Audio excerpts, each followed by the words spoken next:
Hey everyone, it's Matt, aka Tech Ranger. Today I thought we would look at 3 performance mods for Fallout 4 on the Xbox One to maybe make your game run a little bit smoother. Now, keep in mind that the mods that I'll look at in this video are not a surefire way to make your game run smoother. These are performance mods that, if not placed in the right spot, they can actually worsen your experience in-game and potentially lead to crashes. So you definitely want to put these lower in your load order, but make sure your load order is pretty solid. Now, if you want to see a load order that actually has these mods in it, as well as a bunch of other mods, I actually did just do a load order video, so if you haven't checked that out already, I will link that above and below, as well as a spreadsheet that shows every mod in that load order. Just a little bit before we get into it, for a while now I've actually been wanting to do a mod video like this, but I'd had trouble like visualizing or trying to visualize what these would look like for all of you, rather than just saying like, hey, go download this or go download that. That should help. So there's a couple here, like the TLS Fallout 4 Subtle FPS Improver mod,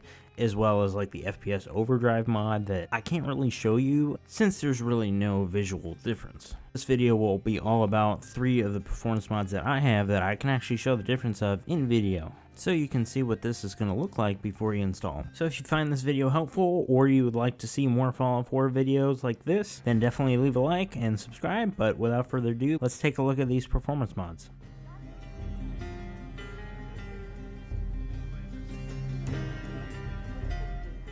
As you know, if you have played Far Harbor before, there is a lot of fog around, and this mod, Far Less Fog Harbor, actually aims to take some of it away. And this is a pretty visual change. If you're actually taking some of that fog away, it's something you're going to see. You're also going to notice the performance impact of it. So if you're running Fallout 4 and let's say you install some mods, or maybe you don't even install any mods and you're playing Far Harbor, you're probably going to notice frame rate dips when action is introduced, or if you're running around in the fog, there is going to be some noticeable difference in how your game performs. So here I wanted to show what it looks like with Far Less Far Harbor on and Far Less Far Harbor off, just so you guys can see the visual difference, and then maybe even see some performance impacts in the video footage that I got. One thing I really like about Far Harbor is the atmosphere, and obviously that kind of makes the whole expansion, and it's very moody. So when you have it on, when you have Far Less Fog Harbor on, it actually still keeps that moody feel. Even though you're taking out a lot of the fog in the game, it still kind of has that overcast look to it. So let me know what you guys think. Do you like Far Less Fog Harbor on or off, or are you willing to take the performance hit on the fog in Far Harbor rather than just taking it away and maybe having a better experience? Let me know in the comments down below.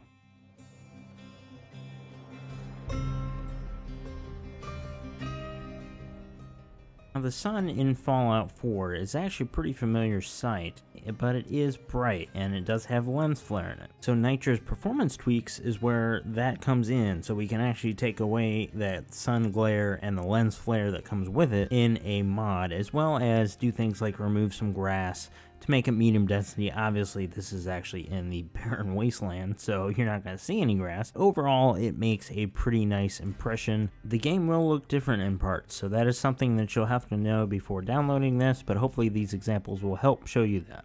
As we all know with Fallout 4 on the Xbox, performance can vary quite a bit, so I personally like having this on, but this is it off, and it does add a nice look to the game because Fallout 4 does look pretty good. Now, I did put in the transition that you saw that this is no DLC required. This particular version does require the DLC, but I will put a link to the description to Nytra's page on Bethesda.net, because you can get all of these mods that are included in here individually. Nytra's tweaks takes away volumetric God rays from the sun, as well as lens flare, and adds that medium grass density to the game, and it makes a pretty big difference. As we just saw, with those tweaks off. This is with the tweaks re-enabled, and it actually does take away quite a bit from the look of the game, but it actually almost adds a little bit more contrast to everything. It actually adds to the look of like the buildings, because you actually see them rather than seeing God rays coming from the sun. So with those comparisons in mind, which do you like better, and are you willing to trade performance for the visual impact of how these things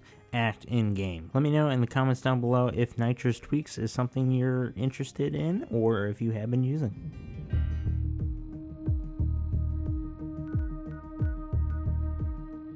This mod is pretty small in its footprint, but actually does quite a bit. It removes about 75 enemies or random spawns of enemies from Boston in the game. Now, any Fallout player who has gotten to Boston in Fallout 4 knows that the system kind of chugs a little bit. One thing that this mod aims to do is just take out some of the unneeded enemies that are there. I mean, after all, you're kind of in a wasteland. But this mod doesn't account for things like Automatron and maybe something like Tales of the Commonwealth that might add some enemies here and there.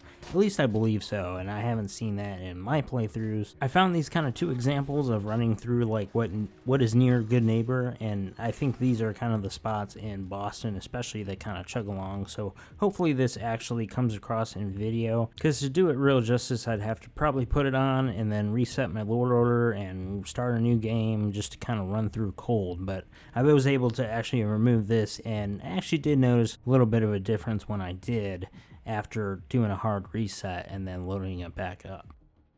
And that is actually going to do it for this video. Hopefully you all found it helpful. I did try to get footage to show off the differences. If you enjoyed the video, definitely leave a like and comment down below if you guys are using any performance mods, and if you have some suggestions, because mine's not perfect, and I know I probably have a couple performance mods in there that are probably conflicting and may actually not be good. For the most part, like I said, I haven't had any crashes, really just been frame drops here and there as far as the entire load order that I'm using. But for these mods, hopefully they help, and I would suggest maybe doing a hard reset after installing one, and maybe doing one at a time just to see kind of what it does to your game and what the improvements are. Thank you so much for watching, and I will catch you all in the next video. Have an awesome rest of your day.